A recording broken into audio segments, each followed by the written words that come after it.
अस्सलाम वालेकुम everyone, welcome back to another video. और इस शॉर्ट में हम लोग डिस्कस करने वाले हैं क्लास 9 बोर्ड एग्जाम 2026 में आने वाले मोस्ट इंपॉर्टेंट शॉर्ट क्वेश्चन जो कि है चैप्टर नंबर 8 के। जैसा कि आपको पता है कि बहुत कंफ्यूजिंग चैप्टर है, एचटीएमएल, सीएसएस और जावास्क्रिप्ट में मौजूद है, तो इसके अंदर से आप लोगों को इंपॉर्टेंट जो चंद शॉर्ट क्वेश्चन है वो मैं बताता हूँ। सबसे पहले हम लोग बात करते हैं एचटीएमएल वाले पार्ट की, तो उसके अंदर से आप लोगों ने डेफिनेशन याद करनी है फ्रंट एंड डेवलपमेंट की, बैक एंड की और साथ साथ फुल स्टैक की भी आप लोगों ने डेफिनेशन याद रखनी है, इन तीनों की।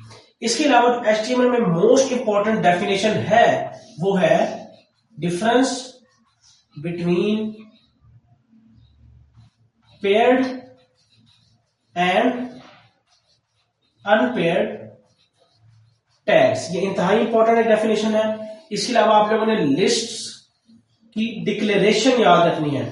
डिक्लेरेशन याद रखने का मतलब यह है कि आप लोगों ने उसका सिंटेक्स याद रखना है कि एक लिस्ट बनाई कैसे जाती है, यानी उसका जो एचटीएमएल का कोड है वो आप लोगों ने अच्छे तरीके से याद रखना है। ये बहुत ज्यादा इंपॉर्टेंट एक चीज है।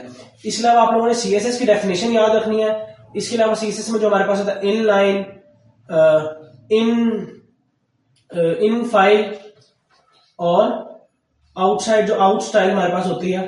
ये मुझे इनके बेसिकली नाम नहीं याद आ रहे, लेकिन इसमें तीन चीजें होती हैं कि आप लोगों ने इन लाइन, एक लाइन में आप लोग एचटीएमएल डिफाइन कर दो, उसके अलावा उसी फाइल में डिफाइन कर दो, या फिर किसी और फाइल से लाकर उसको जोड़ दो। इसके आप लोग नाम ध्यान से देख लीजिएगा। तीन किस्म की चीजें हम लोग इंपोर्ट कर सकते हैं। और इसके अलावा आप लोगों ने जावास्क्रिप्ट की डेफिनेशन आप लोगों ने अच्छे से याद करनी है। ये लाजमी देखिएगा, ये तीनों, ये इन लाइन एक था और उसके अलावा इन फाइल था और इस तरह से एक आउटसाइड फाइल होती है, उनको जोड़ के इस तरह से भी सीएसएस को इंटीग्रेट कर सकते हैं। तो ये इंपॉर्टेंट शॉर्ट क्वेश्चन थे। अगर आप डेली वीडियोस वगैरह भी देखना चाहते हैं तो हमारे चैनल पे ऑलरेडी मौजूद है लॉन्ग क्वेश्चंस की वीडियोस। इसके अलावा पेयरिंग स्कीम और शॉर्ट ट्रिक्स ऑलरेडी अपलोडेड है, जाकर आप लोग वो भी विजिट कर सकते हैं। Thank you very much.